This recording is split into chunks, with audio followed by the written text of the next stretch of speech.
Aujourd'hui, le 29, non? Donc, il reste 3 mois. Ça, et puis demain le 30, mardi le 31. Et puis on a fini ce livre. Pour le moment, aujourd'hui, le dimanche 29 décembre 2019, prends Somme 97. On lit Somme 97. Que je lis. L'Éternel règne.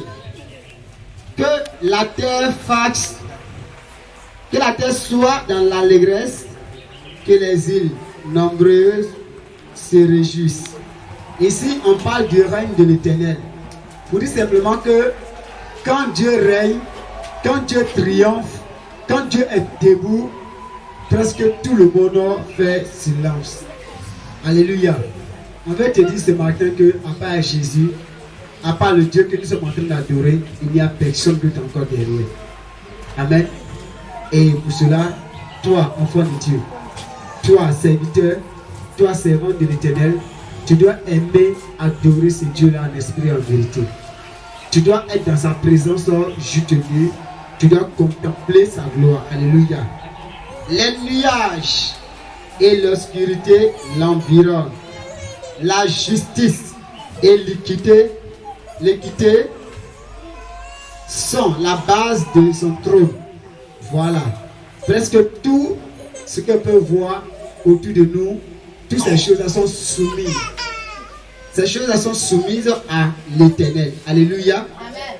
Et si la nature est soumise à l'Éternel, pourquoi toi, homme, tu as l'image de Dieu, pourquoi tu n'es pas encore soumis à Dieu? Le feu marche devant lui et embrase alentour ses adversaires. C'est-à-dire qu'en réalité, même Dieu n'est pas adversaire. Mais c'est quand toi tu veux pécher contre lui, tu deviens son adversaire. Donc l'adversaire de Dieu, c'est le péché. Donc la Bible dit que le feu marche devant l'Éternel parce qu'il est le Dieu qui a créé le feu. Le feu marche devant l'Éternel et le feu embrase tous ses adversaires. Sinon Dieu a quoi contre qui? Ce qu'il a contre toi simplement, c'est le péché. C'est pour ça qu'il dit dans sa parole que sa main n'est pas courte, ni son oreille dure pour nous entendre. Mais ce sont nos crimes. L'iniquité, nos péchés qui l'empêchent d'agir. Donc l'ennemi de Dieu, ici c'est le péché. Pour dire que comme le péché aussi, ce n'est pas papillon qui s'envole, mais ce n'est pas le vent, et que c'est toi qui vis dans le péché, automatiquement quand tu vis dans ce péché, tu deviens ennemi de Dieu. Puisque Dieu ne peut jamais aimer le péché. Dieu n'aime pas le péché. Donc, il faut laisser le péché s'envoler dans l'air. Hein? Laisse le péché s'envoler dans l'air, ne le laisse pas habiter en toi. Une fois qu'il habite en toi, automatiquement, on dit quoi? Le feu embrase tous ses ennemis. En réalité, c'est ça. Si tu as laissé le péché habiter en toi, le feu va t'embraser. Parce que le feu dont on parle ici, c'est le feu de l'enfer. Alléluia. Au verset 4. Ces éclairs illuminent le monde. La terre le voit et tremble. Pour dire que par la puissance de l'Éternel, quand la terre voit, on ne dit même pas les hommes. Quand on dit la terre, elle pense à toi. On dit la terre que tu marches dessus. Quand ça, il sent déjà la présence de Dieu, la terre tremble. Parce que la terre, c'est qui l'a créé. Alléluia. C'est toi, tu ne sais pas qui t'a créé. C'est toi, tu penses que c'est ton papa qui t'a accouché. C'est pour cela que quand tu ne respectes pas Dieu, mais tu as peur de ton papa. C'est toi, tu penses que les rebelles peuvent te tuer. Ou bien les hommes peuvent aller contre toi. C'est pour ça que tu trembles devant eux. Mais ce Dieu redoutable, là, tu ne trembles pas devant lui. Tu n'as pas peur de pécher contre ce Dieu-là. Tu es encore charnel. Alléluia. La vie de la terre tremble devant ce Dieu-là. Les éclairs, même déjà, quand ça commence à illuminer, ça éclaire partout. Et vraiment, on sent qu'il y a un Dieu puissant qui est là. Quand le peuple d'Israël a cherché à voir Dieu, qu'est-ce qui s'est passé? La Bible dit que beaucoup de choses se sont tellement passées. Ils ont dit à Moïse, c'est bon, on ne veut plus voir Dieu. C'est bon, ça suffit. Parce que le vent est venu, éclair, tremblement, toutes ces choses ont passé. On dit non, c'est bon, on sait qu'il est puissant. Pour dire que Dieu fait peur. Verset 5. Les montagnes se fondent comme la cire devant l'Éternel, devant le Seigneur de toute la terre. C'est quand tu vois comme montagne. Tu dis, ah vraiment, ça tombe sur toi, ça va t'écraser. Dieu est plus puissant que cela. Alléluia. Les montagnes qui envoient plus, ah vraiment, ça c'est caillou, ça c'est rocher. Non, ça là, vraiment, Dieu est plus grand que ce que tu peux imaginer, voir avec tes yeux. Il est puissant, il est merveilleux que cela. Alléluia. C'est pourquoi tu dois vraiment voir ce Dieu-là spirituellement et trembler devant sa face. Dis que sans Dieu, tu n'es rien. Parce que si c'est là contre toi, qui va te délivrer entre les mains de l'Éternel? Alléluia. Le verset combien? 6. Les cieux publient sa justice et tous les peuples voient sa gloire. Dans les cieux même, c'est leur travail. Tous les jours, ils célèbrent l'Éternel. On dit Saint, Saint est l'Éternel des armées. Tous les jours, on glorifie ce Dieu. Ils sont confus, tous ceux qui servent les images, qui se font gloire des idoles. Tous les dieux se prosternent devant lui. D'abord, on dit d'abord, toi, tu es confus. Celui qui adore les images, ceux qui pensent adorer Dieu, or ils sont en train d'adorer les images, la Bible dit qu'ils sont déjà confus. Il y a la confusion entre eux, ils ne savent pas ce qu'ils font. Ces personnes qui ont des idoles dans leur maison, ces personnes qui ont des fétiches, ces personnes vraiment qui ont quelque chose qui est plus cher que Dieu. Parce que quand on dit idolâtrie, c'est quoi? C'est quelque chose qui te coûte cher que Dieu. Or, quand on parle d'idolâtrie, il y a beaucoup d'hommes aussi aujourd'hui, les maisons, c'est leur idole. Il y a beaucoup d'hommes, leur travail, c'est leur idole. Ah, vraiment, si c'est mon travail, seulement Dieu ici, désolé. Si c'est ma maison, seulement Dieu ici, désolé. Il y a d'autres aussi, leur idole, c'est leur femme. Il y a d'autres, leur idole, c'est leurs enfants. Il y a d'autres aussi, leur idole, c'est leur vie. C'est-à-dire qu'ils ont des comportements, ils ne vont jamais laisser. C'est là, le pasteur va prêcher comment, non seulement je ne vais jamais laisser vol. Pasteur, je suis désolé, mais je ne peux jamais laisser impudicité. Pasteur, il faut prêcher comment, moi la colère, c'est mon travail. Tous les jours, il me met en colère. Je vais me fâcher, il faut prêcher comme tu veux me fâcher. Même toi, tu vas me fâcher contre toi. Parce que c'est les idoles, ils ne peuvent pas laisser. Donc c'est de toi que Dieu parle. Quand il dit que vraiment, tous ceux qui ont des idoles, ils seront confus, Dieu parle de toi. Ce n'est pas parce que tu as mis canari en bas de ton lit qu'on parle d'idole. Mais ce que dans ta vie que tu n'arrives pas déjà à abandonner, c'est ton idole, c'est ton Dieu. Et un Dieu avec petit D. Et regardez ce qu'il dit encore. Il dit tous ces dieux-là, c'est-à-dire que vos dieux-là, ils vont trembler devant lui. Et ces dieux tremblent en réalité devant ce Dieu puissant que nous sommes en train d'adorer ce matin. Au verset combien? 8. Sion l'entend et se réjouit. Les filles de Judas sont dans l'allégresse à cause de tes jugements, ô Éternel. Ici, on dit la joie est pour ceux qui sont pour le Seigneur. Quand on n'a pas de Sion, c'est les enfants de Dieu, le peuple de Dieu. Le peuple de Dieu que tu es, que je suis. On dit pour nous, quand on le voit, au lieu de trembler, nous on est dans la joie. On est content. Un vrai enfant de Dieu aime la présence de Dieu. Mais regardez, mais un homme qui va à l'église, qui n'est pas encore chrétien, n'aime pas la présence de Dieu. Parce que la présence de Dieu va faire qu'il ne peut pas pécher, il n'est pas à l'aise. Quelqu'un qui vit dans le péché, c'est comme tu es dans les ténèbres. Regardez, je prends un exemple. Si on coupe courant comme ça, on va courir dans le quartier. Et puis les gens qui aiment faire les bêtises, ceux qui aiment voler, violer, agresser, faire l'impurité en bas des lampadaires souvent, c'est parce qu'ils n'aiment pas courant, qu'ils sont cachés dans le noir en train de faire ce qu'ils aiment faire. Mais il y a des personnes, imagine que toi tu viens et puis tu touches la lampadaire comme tu es lumière, malgré qu'ils ont coupé le courant, puis à cause de toi la lumière commence à les éclairer. Dans entre nous, est-ce qu'ils vont t'aimer? Mais tu t'es quitté où? Quelqu'un comme, allez dégage. Ils vont te chasser parce que les œuvres seront dévoilées. Ce qui veut dire que ceux qui vivent dans les ténèbres, ils n'aiment pas la lumière. Or la lumière, c'est la présence de Dieu. Un enfant de Dieu aime la présence de son papa. Aime la présence de Dieu parce que la présence de Dieu lui fait du bien. La présence de Dieu te remplit encore, te change, te qualifie. Alléluia. Amen. Les gens n'aiment pas la présence de Dieu parce qu'ils vivent dans quelque chose que Dieu n'aime pas, le péché. Alléluia. Ne sois pas ainsi. Au verset 9, c'est ça? Car toi, Éternel, tu es le Très-Haut sur toute la terre. Tu es souverainement élevé au-dessus de tous les dieux. On dit Dieu est le Très-Haut, il est puissant. Il est élevé au-dessus de tous ces dieux que nous connaissons là. Et personne ne peut se comparer à ce Dieu-là. Vous, qui aimez l'Éternel, haïssez le mal. Alléluia. Donc ça maintenant, Dieu s'adresse celui qui aime l'Éternel. Alléluia. Est-ce que quelqu'un me suit? Maranatha.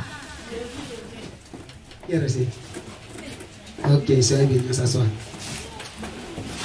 Qui va me reprendre le mot là, le verset qu'on a lu? Qui va me reprendre? Il a dit quoi?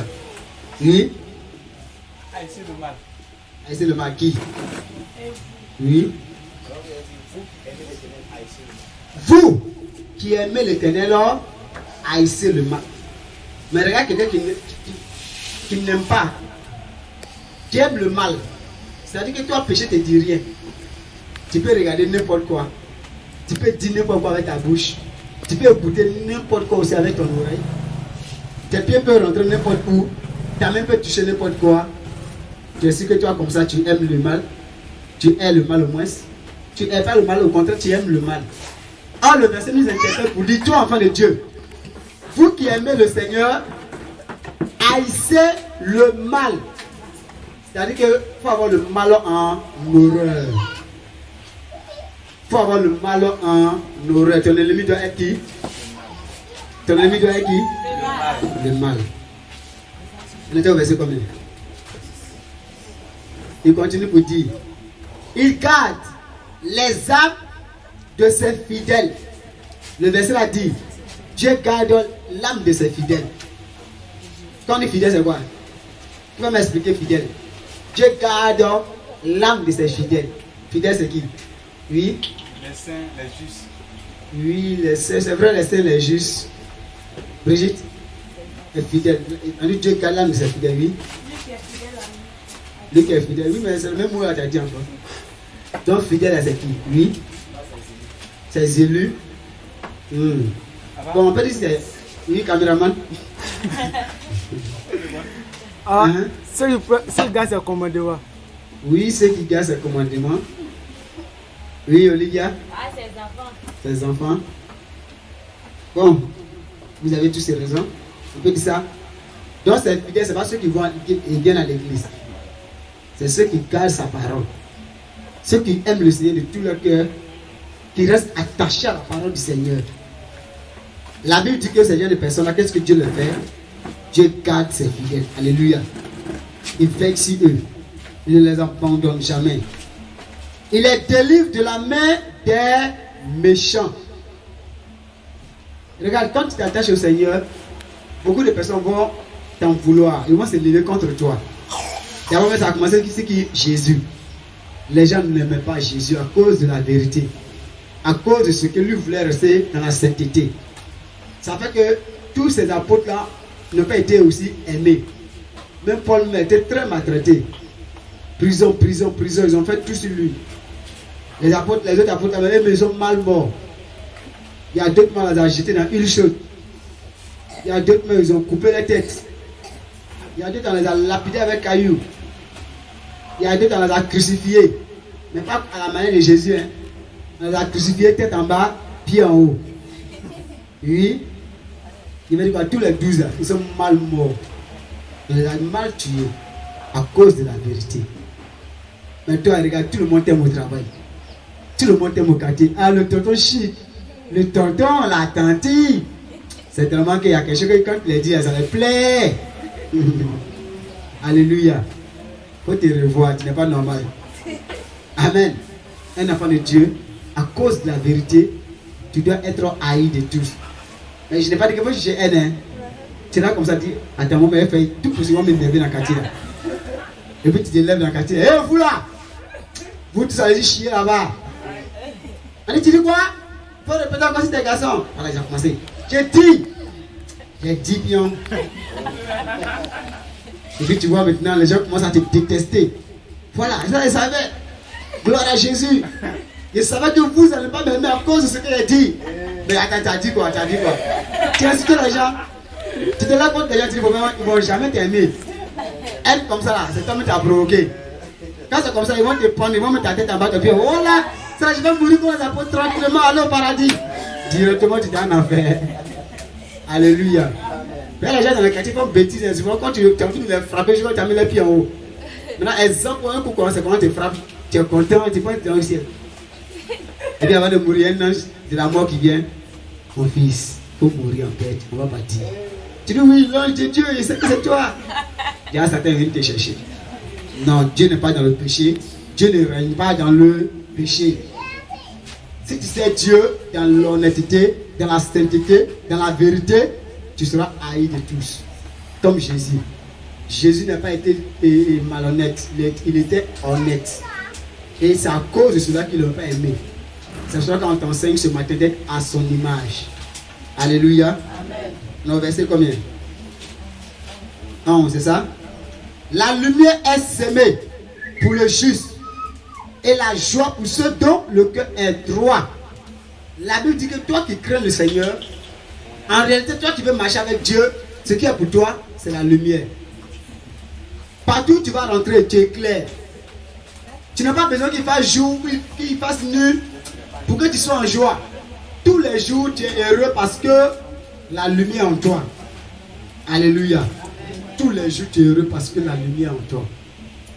Amen. Et ça fait que ton cœur est dans la joie. Pourquoi? Parce que tu as l'Éternel. Juste. Dieu s'adresse à nous maintenant, nous les justes. Amen. Il n'a pas dit vous, il dit nous les justes. Juste. Réjouissez-vous en l'Éternel. Oui, papa, on a compris. Voilà, donc c'est de nous qu'il s'agit. Dieu nous dit de se réjouir en l'Éternel, les justes. Alléluia. Amen. Et célébrer par votre louange sa sainteté. C'est-à-dire que tous les jours tu es content, Dieu, tu es saint. Mais pendant que toi tu es en train de déclarer que tu es saint, il faut que toi tu sois saint. Alléluia. Pendant que tu déclares que tu es saint, il faut que toi tu sois saint. Si tu n'es pas saint, ne déclare pas la sainteté de celui que tu ne connais pas. On parle de celui qu'on connaît. Beaucoup de personnes parlent de Dieu sans le connaître. Alléluia. Je prends un petit témoignage. Il y a une soeur qui est en Amérique qui va dans une bonne église de ce qu'on s'est debout. Et elle a envoyé sa photo de là où elle était dans le monde avant avec les rouges à lèvres, tout. Et puis la photo de où elle est naturelle maintenant. Elle a envoyé ça pour dire aux gens que voici comment j'étais, j'ai maintenant. Et un frère, d'après lui c'est un évangéliste, il répond pour dire, tu penses que c'est un animal, tout cela qui t'est délivré. Que tout cela, ça n'a rien, la Bible n'a pas dit ça. Que tu peux porter tes bijoux, tu peux te maquiller. Si dans ta pensée, tu sais que ton maquillage c'est pour glorifier Jésus, Dieu aime ça. Et il a dit beaucoup de choses, il a dit versé tout ça là. Et la sœur a répondu, il réplique seulement. Et ils ont fait une longue discussion et j'ai vu ça. Et je l'ai pris, parce que dans cette discussion, il a parlé de cet esprit. Je lui ai dit, mais tu parles de cet esprit, oh pourtant tu ne le connais pas. C'est donc tu parles là, tu ne comprends pas ce que tu dis. Tu prends des versets et tu parles d'autres choses. Dieu n'a pas dit ça. Voici des versets, voici des versets, voici des versets. Tu penses que quand une femme est naturelle, est-ce que selon toi tu penses que ça peut la condamner? Elle ne sera jamais condamnée. Or, pourtant, toutes ces choses de la nature, il y a des versets bibliques qui condamnent ça. Et je vois quelques temps après, il répond, mais toi tu es bête. Oui, voici le verset qu'il a envoyé, mais toi tu es bête. Tu lis les Écritures, mais tu ne comprends pas. Voici ce que Paul a dit, t'attends. En tout cas, il y a une longue lettre comme ça. Et j'ai répondu rapidement pour dire, c'est bon, le débat est clos, je sais déjà qui tu es. Parce que c'est Satan qui a proféré des injures depuis le commencement. Donc je sais déjà qui tu es, le débat est clos, que Dieu te bénisse. Il a laissé la liste en même temps. Parce qu'il a compris que ce n'est pas avec tout le monde en cause. Il y a des personnes, tu peux les faire comprendre, ils vont changer. Mais les personnes, c'est 2 Thessaloniciens 2 verset 11 qui est pour eux. 2 Thessaloniciens 11 verset 10, il dit quoi? Car Dieu les a envoyé une puissance d'égarement pour qu'ils croient au mensonge. Et puis il a donné ces versets là. Il dit c'est ça qui est pour toi. Vous voyez? Donc il y a des personnes qui sont perdues complètement. Ces personnes-là, ils ne peuvent pas. C'est-à-dire qu'ils ont l'impression qu'ils connaissent Dieu. Mais en réalité, ils ne savent pas de qui ils sont en train de parler. Ils parlent de ce qu'ils ne connaissent pas. Ils parlent de Dieu, mais en réalité, c'est un Dieu avec petit d. Quand tu connais Dieu, tu vis toute la plénitude de Dieu. La sainteté extérieure comme intérieure. On vit cela. Alléluia. Donc apprenez réellement à connaître ce Dieu que vous êtes en train de servir. Quand tu connais Dieu, personne ne peut t'influencer. Parce que Il y a beaucoup. Dieu nous a averti, hein. Il y a des docteurs qui vont venir. Il y a des prophètes qui vont venir. Ces personnes, on les appelle les discoureurs. Ce sont les gens de discours, ils ont des paroles tellement faciles dans leur bouche. Quand ils sont en train de parler, tu vas dire vraiment, lui, c'est Dieu qui l'a envoyé. Parce que leur bouche est sucrée. Mais nous ne sommes pas appelés à cela. La Bible dit, toi qui es saint, il faut proclamer la sainteté de ton Dieu. Mais celui qui n'est pas saint, il ne peut pas le faire, il ne sait pas de qui il parle. Alléluia. Restez dans la droite du Seigneur. Marchez conformément à ce que Dieu vous demande et vous serez toujours dans la joie. C'est ce que ça nous révèle ici ce matin. Alléluia. Que Dieu bénisse quelqu'un ce matin et que Dieu bénisse sa parole. Acclame le Seigneur Jésus-Christ.